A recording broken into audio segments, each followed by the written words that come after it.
Good morning વિદ્યાર્થી મિત્રો, આજે આપણે એકાઉન્ટની અંદર જે ચેપ્ટર નંબર 1 શેરમૂડીના હિસાબો જોઈ રહ્યા છે એની અંદર સ્વાધ્યાયનો દાખલા નંબર 9 જોઈશું.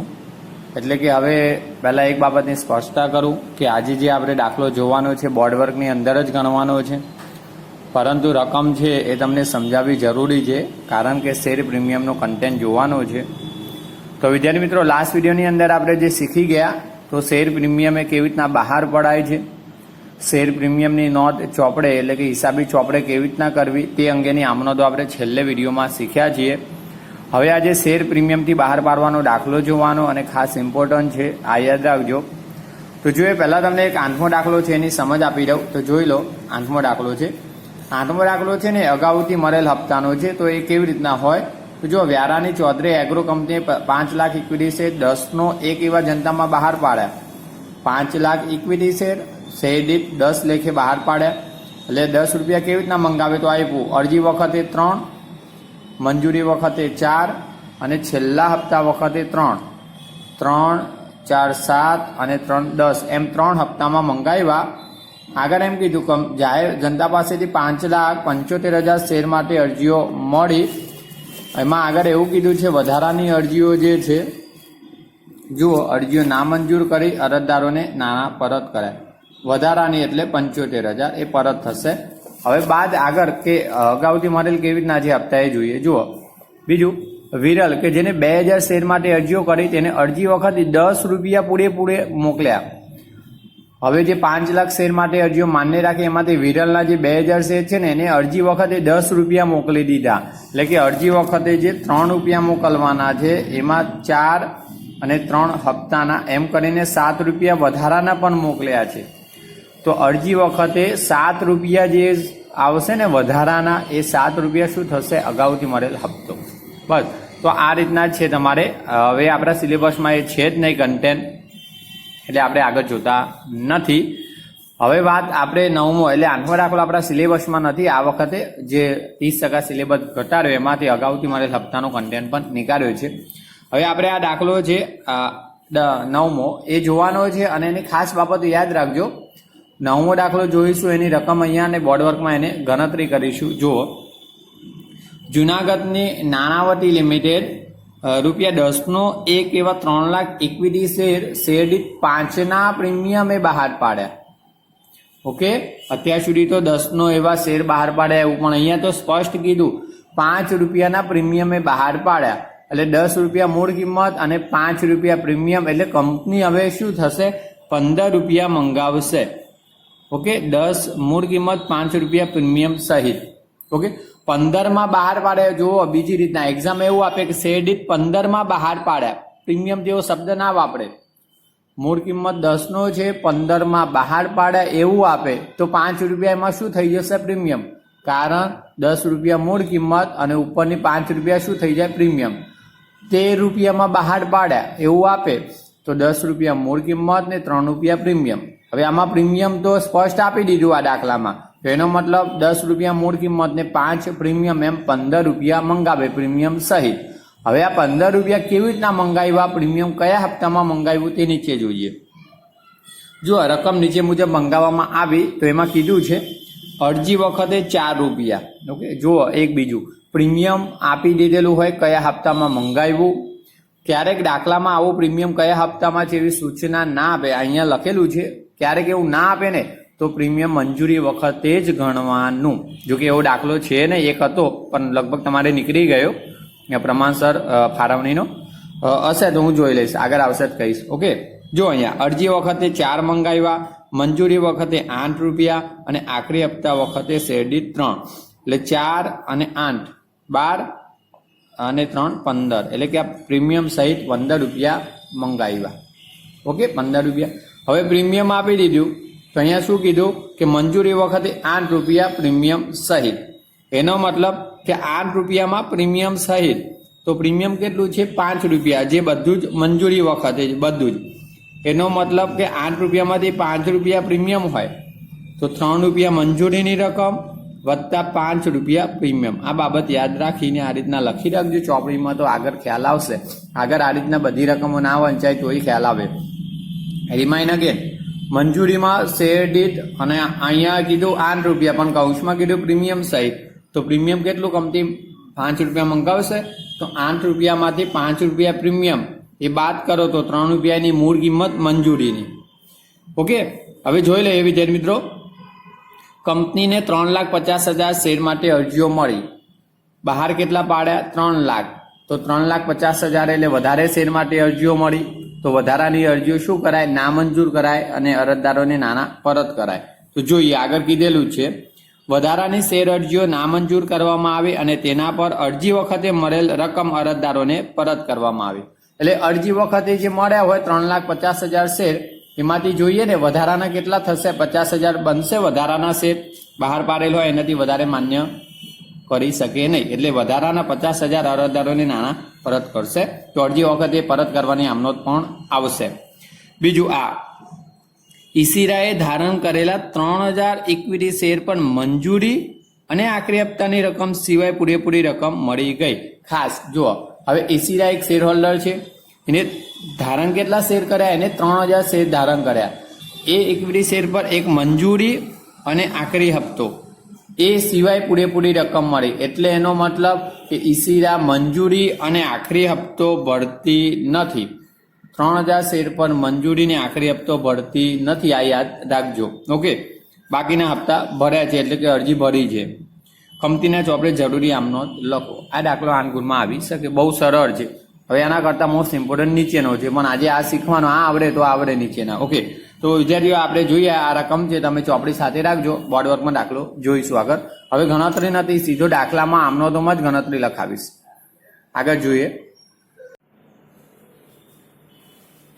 હવે વિદ્યાર્થી મિત્રો, આપણે બોર્ડવર્કની અંદર જે દાખલો ગણતરી કરીએ છીએ એ પહેલા હું તમને ગણતરી કરાવી દઉં છું. એટલે કે શેર અરજી વખતે કેવી રીતના નાણાં મળે, જે વધારાની અરજીઓ નામંજૂર કરીને બેંક ખાતે લખવાની રકમ, શેર મૂડી ખાતે લખવાની રકમ, મંજૂરી વખતે કેવી રીતના છે, તો મંજૂરી વખતે પ્રીમિયમ છે, ઈશિરાના શેર પણ મળવાનો બાકી હપ્તો છે, એ બધી ગણતરી લખતા પછી આમનોંધો કરતા. એના એ પાછું આમનોંધોમાં પણ હું ગણતરી લખાવતો. એટલે હવે તમારે ખાસ ગણતરી મેં કીધું કે દાખલાના ભાગરૂપે પૂછે તો જ દર્શાવવાની હોય. એ ગણતરીના માર્ક્સ નહીં તો મળતા નથી. એટલે કે જે નથી પૂછી તો કરો છો તો માર્ક્સ નથી મળતા, એટલે જરૂરી પણ નથી.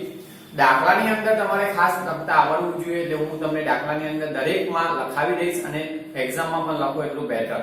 રાઈટ, તો આપણે દાખલાની અંદર લખીશું.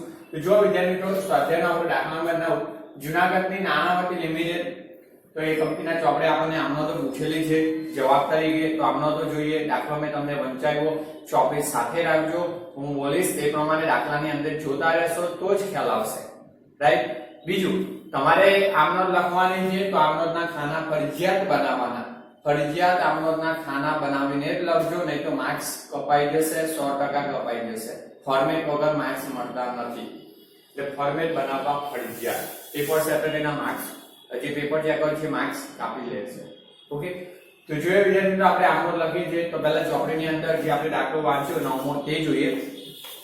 તેમાં પહેલા અરજી વખતે જે મંગાવ્યા છે 4 રૂપિયા, તો કેટલી અરજીઓ મળી? તો દાખલામાં જુઓ નીચે 3,50,000 શેર માટે અરજીઓ મળી અને અરજી વખતે શેર દીઠ 4 રૂપિયા મંગાવ્યા.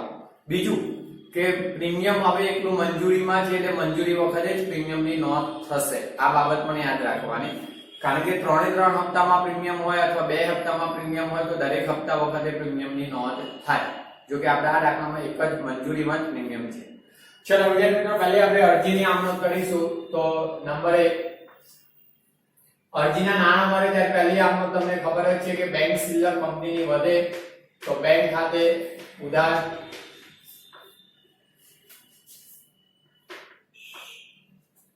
તે ઇક્વિટી શેર અરજી ખાતે.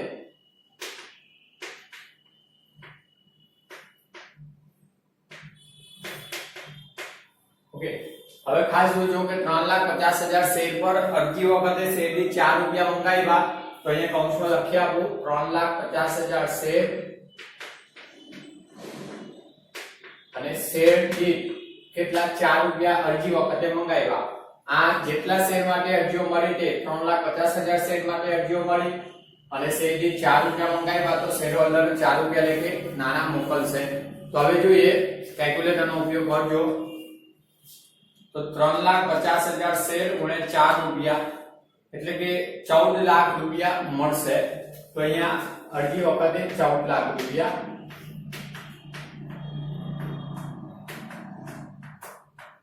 બાબતજી અત્યારે લખાવી દઈશ, આના પછીના દાખલામાં નહીં લખાવું, જે પ્રીમિયમનો દાખલો છે.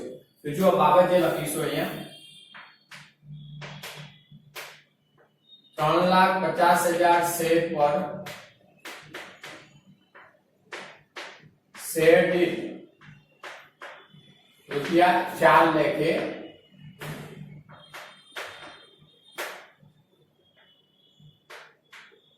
અરજીના નાણાં મળ્યા તેના અથવા રકમ મળી તેના. બાબતજી ફરીથી 3,50,000 શેર પર શેર દીઠ ₹4 લેખે અરજીના નાણાં મળ્યા અથવા અરજીની રકમ મળી તેના. હવે બીજી આમત આપણે કઈ કરીશું કે જે કંપનીએ 3 લાખ શેર બહાર પાડ્યા હતા એટલી અરજીઓ મંજૂર કરીને શેર મૂડી ખાતે લઈ જઈશું નાણાં, એટલે મંજૂર કરવામાં આવે એટલા શેર, અને બાકીના વધારાના શેર જે 50,000 થાય છે એ અરજદારોને નાણાં પરત કરી દેવામાં આવશે. તો બીજી આમત આપણે લખી લઈએ. અને બીજી આમતમાં તમે શીખતા એવા છો. તો જો શેર અરજી ખાતે શું કરી લેવાનું? ઉધાર. તો ઇક્વિટી શેર અરજી ખાતે ઉધાર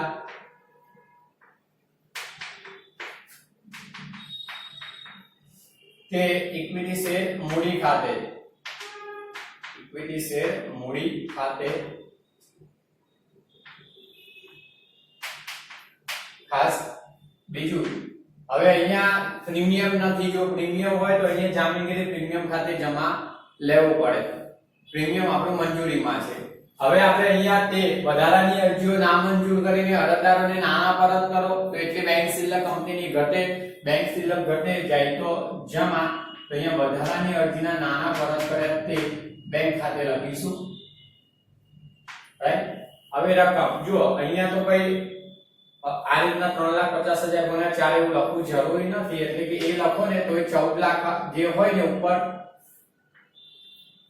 અરજી વખતે જે 14 લાખ હોય એ જ રકમ ઉતારવાની, એટલે કે જે પણ રકમ હોય તે દરેક હપ્તામાં. ઓકે, આ જે જમા હતી એ ઉધારમાં લખી દેવાની, જે 3,50,000 ગુણ્યા 4 થાય. હવે આમાં કેવી રીતના લખવાનું? તો જુઓ, કંપનીએ મંજૂર કેટલા કર્યા? જેટલા બહાર પાડ્યા હોય તેટલા, એટલે 3 લાખ શેર. ઓકે, અને 4 રૂપિયા અરજી વખતે શેર દીઠ મંગાવ્યા હતા, અને કેટલા શેર નામંજૂર કર્યા? તો 50,000 શેર નામંજૂર કર્યા. તો 50,000 શેર અને શેર દીઠ કેટલા? 4 રૂપિયા મંગાવ્યા હતા. તો આ 3,50,000 શેરમાંથી 3 લાખ મંજૂર કર્યા અને 50,000 નામંજૂર કર્યા તે બેંક ખાતે. 4 તારી 12 એટલે 12 લાખ. તમારે ખાનામાં રકમ લખવાની છે, એટલે જમાની ક્રમિક ને ઉધારની ક્રમિક જ આવશે. અને 4 25 એટલે 2 લાખ. તો 2 લાખ એ વધારાની રકમ નામંજૂર કરી તે. ક્લિયર? હવે પ્રશ્ન આવ્યો, આને બાબતજી લખાવી દઉં. ચલો આજે એ પણ બાબતજી પણ જોઈ લઈએ આપણે. 3 લાખ શેર જે મંજૂર કર્યા તે 3 લાખ શેર શેર અરજીના નાણાં શેર મૂડી ખાતે લઈ ગયા. શેર મૂડી ખાતે લઈ ગયા અને 50,000 શેર અરજીના નાણાં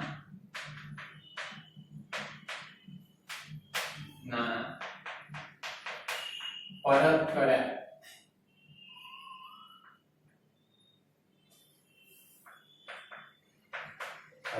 તેના 50,000 શેર અરજીના નાણાં પરત કરે તેના. હવે બીજી વિદ્યાર્થી મિત્રો ત્રીજી, હવે અરજીની બે આમતો ક્લિયર થઈ ગઈ. હવે કંપની પાસે કેટલા 3 લાખ શેર જ રહ્યા, 50,000 નામંજૂર કર્યા. તો હવે 3 લાખ જે શેર મંજૂર કર્યા અને મંજૂર કર્યા પછી હવે મંજૂરીની જે હપ્તાની રકમ મંગાવશે એની નોંધ કરીશું. તો વિદ્યાર્થી મિત્રો ત્રીજી નોંધ આપણી આવશે, ત્રીજી આમ નોંધ. ઓકે, મંજૂરીની.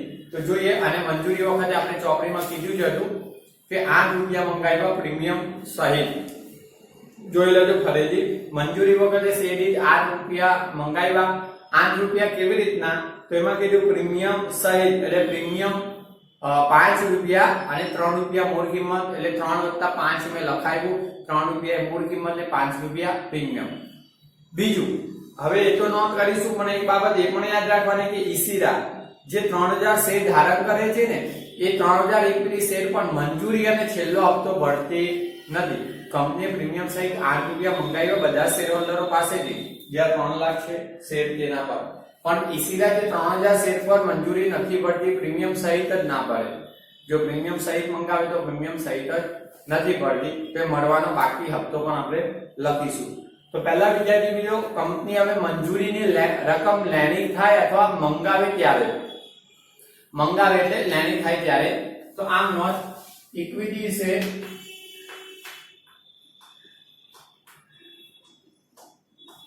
મંજૂરી ખાતે ઉધાર,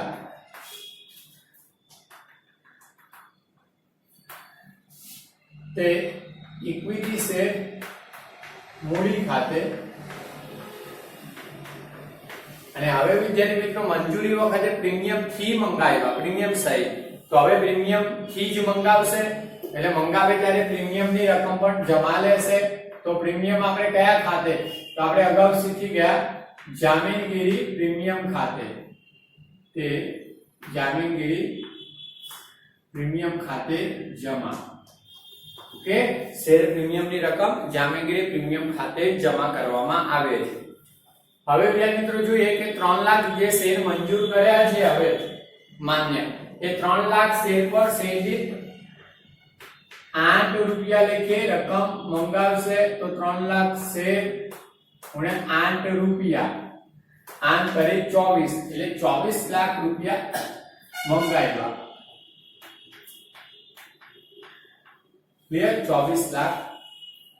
હવે 24 લાખમાં પ્રીમિયમ કેટલું અને મૂડીની રકમ, તો જુઓ થોડી તકલીફ છે જગ્યાનો, એટલે આ જે છે ને 3 લાખ ગુણ્યા 8, એ આપણે અહીંયા લખાવી દઉં. 3 લાખ શેર અને ₹8. જાણકારી માટે કૌંસમાં લખ્યું છે, અહીંયા જગ્યાનો અભાવ છે. હવે જુઓ, એમાંથી પ્રીમિયમ કેટલું, તો આ ₹8 માંથી ₹5 પ્રીમિયમ જે બહાર પાડ્યા હતા, એ પ્રીમિયમ મંગાવ્યું છે. તો 3 લાખ શેર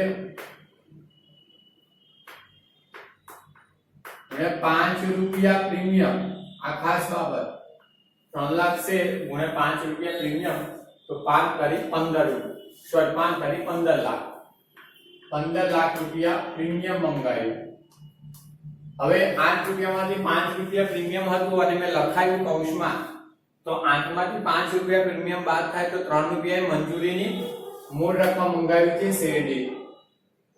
તો 3 લાખ શેર, ઓકે, શેર શબ્દ નથી લખતો જગ્યાના અભાવે, તો લખી નાખીએ, ચલો, શેર ગુણ્યા ₹3, રાઈટ. તો 3 તારીખ ₹9 લાખ, તો ₹9 લાખ શું આવશે, શેર મૂડી. ક્લિયર? 15 ને 9 24 લાખ પ્રીમિયમ સહિત. હવે બાબતે લખાવી દો.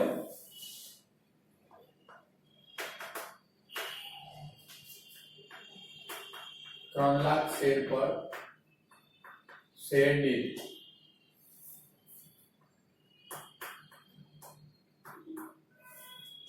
શેર પર શેર દીઠ ₹5 લેખે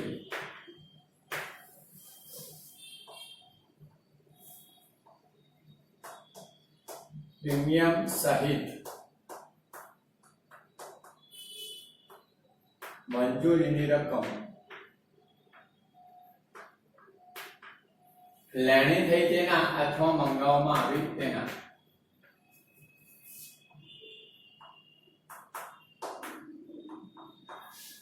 ₹3 લાખ શેર પર શેર દીઠ ₹5 લેખે પ્રીમિયમ સહિત, 5 લેખે પ્રીમિયમ સહિત મંજૂરી રકમ લેણી થઈ તેના અથવા મંજૂરી રકમ મંગાવવામાં આવી તેના. હવે મંગાવવામાં આવી તો તમે જોયું અગાઉ વિદ્યાર્થી મિત્રો કેવી રીતના રકમ મળે છે તે જોઈએ. તો આની અંદર જોયું કે એક ઈસીરા એ 3000 શેર પર મંજૂરીની રકમ મોકલતી નથી અને બાકીના શેર પર મળશે. તો હવે મંજૂરીની લેણી રકમ મળે ત્યારે આપણો વિદ્યાર્થી મિત્રો તમે અગાઉ તૈયાર કરી છે, એટલે કે મળે ને ત્યારે કોઈ પણ હપ્તાની રકમ ત્યારે બેંક ખાતે ઉધાર, અહીંયા કૌંસમાં લખાવીશ રકમ. ઓકે, ત્યાર પછી એક હપ્તો નથી મળ્યો તો આપણે કયા હપ્તા ખાતે લખીએ છીએ? મળવાના બાકી હપ્તા ખાતે ઉધાર. તો મળવાના બાકી હપ્તા ખાતે ઉધાર, અને તે જે રકમ મળશે એ કયા ખાતે જમા લઈશું? મંજૂરી ખાતે. તો તે ઇક્વિટી શેર મંજૂરી ખાતે જમા, મંજૂરી ખાતું ક્લોઝ થઈ જાય. રાઈટ? આમનો તો હવે પ્રશ્ન, તો મંજૂરી પ્રીમિયમ સહિત કેટલા રૂપિયાની મંગાવી? તો 24 લાખ. આ લેણી થઈ તે. હવે 24 લાખ પૂરેપૂરા મળતા નથી. તમે જોયું કે 3000 શેર ધારણ કરનાર ઈસીરા, તો જોજો 3000 શેર, આ કોના શેર? જે નીચે આપ્યું છે તમને રકમમાં, ઈસીરા જેને 3000 શેર ધારણ કર્યા, તો એના 3000 શેર જોઈ લઈએ. ઈસીરાએ 3000 શેર, ઓકે, તો ઈસીરાના 3000 શેર પર મંજૂરીની પ્રીમિયમ સહિત કેટલી રકમ મંગાવી હતી? 8 રૂપિયા. તમે જોયું પ્રીમિયમ સહિત 8 રૂપિયા મંગાવ્યા હતા, તો એ પ્રીમિયમ સહિત 8 રૂપિયા ભરવાની નથી. સ્વાભાવિક છે, જે 3000 શેર પર નાના મંગાવશે 8 રૂપિયા લેખે, જેમાં 5 રૂપિયા પ્રીમિયમ ને 3 રૂપિયા મૂળ કિંમત, એમ 8 રૂપિયા મંગાવશે. જે શેર હોલ્ડર પોતે ધારણ કરેલા શેર પર જો મંજૂરી મોકલે નહીં અથવા ભરે નહીં, તો એ પ્રીમિયમ સહિત જ નથી ભરવાનું 8 રૂપિયા. ઓકે, તો આંતરિક 24 એટલે કે 24000 રૂપિયા નથી મળવા. 24 લાખ માંથી 24000 ન મળે તો 23 લાખ અને 24 બાદ એટલે 76000 રૂપિયા મળશે. જોજો તો કેટલી રકમ મળે? 24 લાખ રૂપિયા જે લેણી થઈ એમાંથી 24000 ઈસીરાના નથી મળવાના. ઓકે, તો બાકીની રકમ મળે તે બેંક ખાતે. હવે શેર દીઠ કેવી રીતના મળે એ સમજાવું. જુઓ, તો 3 લાખ શેરમાં જે આપણે 3 લાખ શેર હતા મંગાવ્યા, આ 3 લાખ શેરમાંથી 3000 શેર પર ના મળે તો બાકી કેટલા શેર વધ્યા? 2,97,000 શેર વધે. તો 2,97,000 શેર અને 8 રૂપિયા. ઈસીરાના 3000 શેર સિવાય કેટલા વધે? 2,97,000 શેર વધવાના, એના પર 8 રૂપિયા મળે. તો 2,97,000 into 8 એટલે કે ગુણ્યા 8 રૂપિયા, તો 23,76,000 રૂપિયા આવશે. એટલે જનરલી તમે જે મળવાના બાકી હપ્તા 1 કે 2 શેર હોલ્ડરોના હોય એ ગમે તે આપે આપણને દાખલામાં, એ અહીંયા લખી નાખશો એમાઉન્ટ. તો અરજીની મંજૂરીની જે રકમ એક્ઝામ્પલ જે હપ્તાની હોય એમાંથી બાદ કરીને બેંક ખાતે લખી દેવાની. ઓકે, બાબત જે જોઈએ, સોરી, એક બીજી બાબત વિદ્યાર્થી મિત્રો, આ મળવાના બાકી હપ્તા બે રીતના દર્શાવાય. ચોપડે આ ખાતું દર્શાવવાનું છે એ રીતે હું જ કરાવું છું, પણ જો તમારે આ ચોપડે ખાતું દર્શાવવું ના હોય તો આમનો કેવી રીતના લખવાનું, ત્યારે જોજો એ રીતના પણ લખી શકાય. ત્યારે આમનો એવી થશે બેંક ખાતે ઉધાર, તે ઇક્વિટી શેર મંજૂરી ખાતે જમા. મળવાના બાકી હપ્તા ખાતે ચોપડે દર્શાવવાનું નથી ત્યારે, જો ના દર્શાવવું હોય તો. હવે રકમ કેવી રીતના લખવાની? તો ત્યારે જે રકમ મળી હોય એ જ ચોપડે દર્શાવાય આજ, એટલે કે બેંક ખાતે ઉધાર 2,97,000 શેર ગુણ્યા 8 એટલે 23,76,000, અને તે મંજૂરી ખાતે પણ 23,76,000 જ લખવાના થાય. રાઈટ? એ રીતના પણ દર્શાવી શકાય, એ પણ સાચું. આપણે ચોપડે દર્શાવવાની પદ્ધતિથી કરીએ છીએ તો એ લખો તો એ સાચું છે. આ સરળ પડે તમને દર્શાવો તે. બાબત જે, તો બાબત જેમાં લખીશ ઈસીરાએ ધારણ કરેલ 3000 શેર સિવાય, જો ઈસીરાએ ધારણ કરેલ 3000 શેર સિવાય બાકીના શેર પર મંજૂરીની લેણી રકમ મળી તેના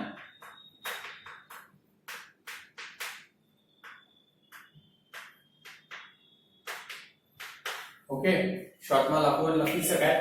ઈસીરાએ ધારણ કરેલા 3000 શેર સિવાય બાકીના શેર પર મંજૂરીની લેણી રકમ પૂરેપૂરી મળી અથવા મંજૂરીની રકમ મળી તેના. ઓકે, હવે મિત્રો આપણે અહીંયા મંજૂરી સુધીની 4 આમનોતો થઈ ગઈ. તો તમે પહેલા સ્ટોપ કરીને વિડિયો સ્ટોપ કરીને આ લખી લો. ઓકે, આ ઉતારી લો અને પછી જ આગળનો વિડિયો જુઓ. અહીંયા હું તમને હપ્તાની બે આમનોતો કરાવી દઉં છું. ઓકે, તો સ્ટોપ કરીને લખી લો. પહેલા હું આ જવા દઉં છું અને અહીંયા આપણે બીજી આમનોતો કરી લખી લેજો. રાઈટ, હવે આ જગ્યા પર આપણે બીજી આમનોતો જોઈએ, એટલે કે બીજી આપણે હપ્તાની કરી લઈએ.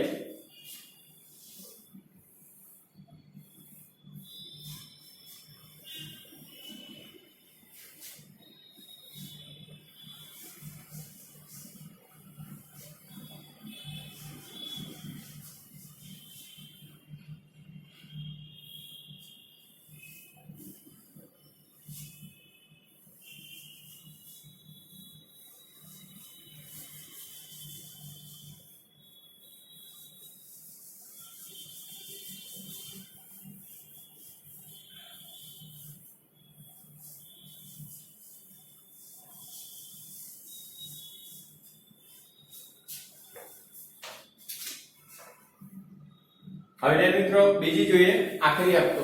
તો જો આખરી હપ્તો શેરડી 3 રૂપિયા મંગાવ્યો છે તો આખરી હપ્તો હવે 3 રૂપિયા એટલે કે લેણી થશે અને આખરી હપ્તો ઈસીરા ભરતી નથી. હવે આખરી હપ્તામાં આ રીતના પ્રીમિયમ નથી એટલે પ્રીમિયમ દર્શાવવાનું નથી. જો હોય તો લખવું પડે. જો વિદ્યાર્થીઓ પાંચમી આમનોંધ આપણે આખરી હપ્તાની કરીશું.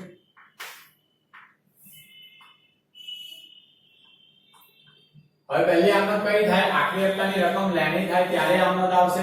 તો આખરી હપ્તાની રકમ લેણી થાય ત્યારે આમનોંધ. તો ઇક્વિટી છે મંજૂરીની આમનોંધો હોય ને તે જ થાય.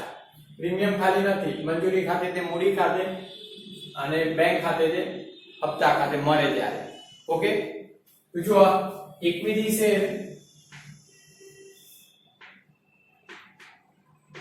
આખરી હપ્તા ખાતે ઉધાર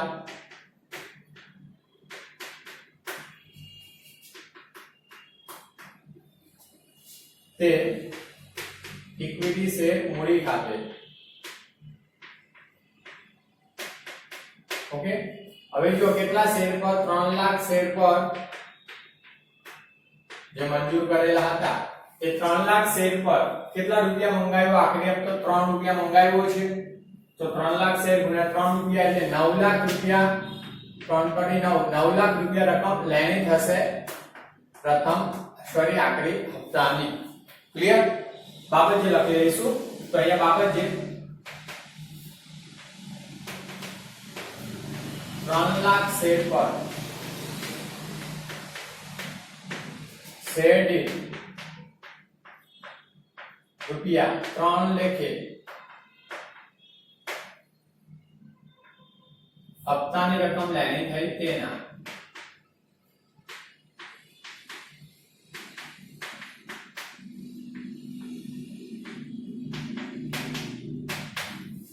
ઓકે, હવે મિત્રો આ જે 9 લાખ રૂપિયા લેણી થઈ એમાંથી એક ઈસીરા જે પોતાના 3000 શેર પર મંજૂરી પણ નહોતી ભરતી અને હવે હપ્તો પણ નથી ભરતી તો એના 3000 શેર સિવાય બાકીના શેર પર રકમ મળશે. તો જો એ આખરી હપ્તાની રકમ મળે ત્યારે એ જ આમનોંધ બેંક ખાતે ઉધાર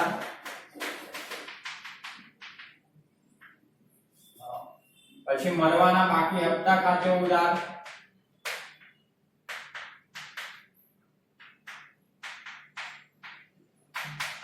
જે નહીં મળે રકમ આપણે ચોપડે દર્શાવીશું હપ્તા ખાતું અને તે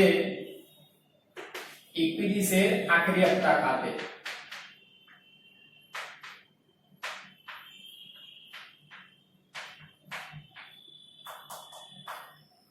જો ઓકે, આખરી હપ્તા ખાતે જમા. આખરી હપ્તા ખાતે કેટલી રકમ? 9 લાખ રૂપિયા જે લેણી થઈ મંગાવવામાં આવી.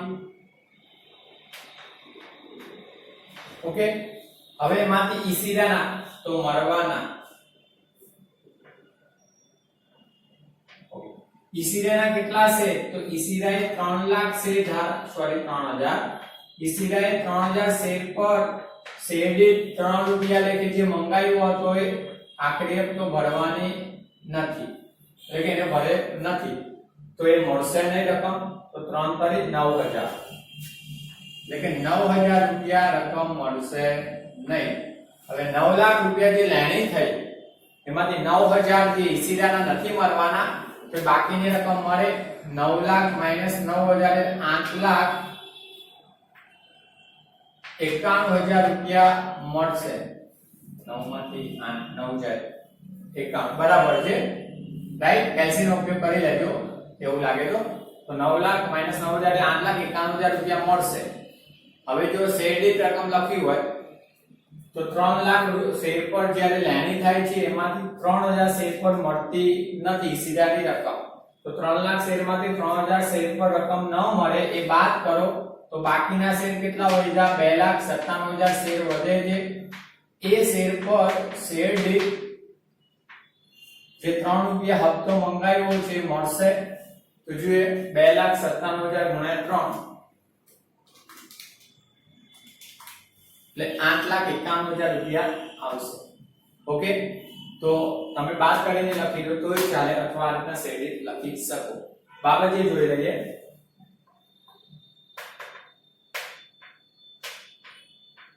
ઈશિરાએ ધારણ કરેલ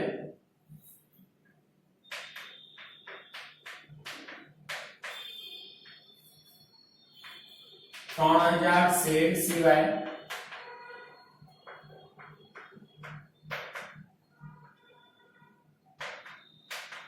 બાકીના શેર પર હપ્તાની લેણી રકમ મળી કે ના? હપ્તાની લેણી રકમ પૂરેપૂરી મળી છે ના અથવા મળી તેના. તો બસ વિદ્યાર્થી મિત્રો આપણી પાસે 3 હપ્તા હતા, એટલે અરજી, મંજૂરી અને આખરી હપ્તો, રાઈટ. બસ આપણે આમનો તો આટલી હતી, 6 જ આમનો તો ના 8 માર્ક્સ મળી શકે, પૂછી શકે ને પૂછાય, આ વખતે પૂછાય. ઓકે, કારણ કે આના કરતા પણ હજુ થોડા દાખલા આવશે કે જે બોર્ડ માટેના છે. હવે મિત્રો આની અંદર બે કન્ટેન્ટ નવા એવા, એક પ્રીમિયમ તમે આજે જે શીખો છો નવો મુદ્દો હતો, અને મળવાના બાકી હપ્તા આ દાખલામાં ફરીથી પ્રેક્ટિસ માટે, અને આવશે આગળ જતા જપ્તીમાં આગળ એક નવો કન્ટેન્ટ જપ્તીનો આવશે, એમાં પણ આ રહેવાના મળવાના બાકી હપ્તા, પ્રીમિયમ પણ આવશે. એટલે આ બધું જે આગળની આમનોંધો જે મંજૂરી હપ્તાની બધી આમનોંધો કરી હોય એને આ પ્રીમિયમ પણ આવડી જાય, કેવી રીતના કયા હપ્તામાં દર્શાવવું હજુ તો આવશે, મળવાના બાકી હપ્તા પણ આવડી જાય, અને હજુ આગળના પણ દાખલા આવડશે. એટલે એક મૂળ વાત એક જ છે કે આમનોંધો જેને આવડતી હશે એના માટે બહુ સરળ છે, અને પ્રેક્ટિસ કરશો તો બહુ સરળ બની જશે. ઓકે, આ તો વિદ્યાર્થી મિત્રો બોર્ડ પર તમારે લખી લેવાનું છે. ફોર્મેટ આમનોંધનું ખાના બનાવીને લખવાનું, આખા સૂચના, અને એક આ પ્રકારનું ઉદાહરણ હોય એની પ્રેક્ટિસ કરવાની છે અને મને બતાવવાનું થશે. એટલે પ્રેક્ટિસ દાખલાની કરી રાખજો. ઓકે.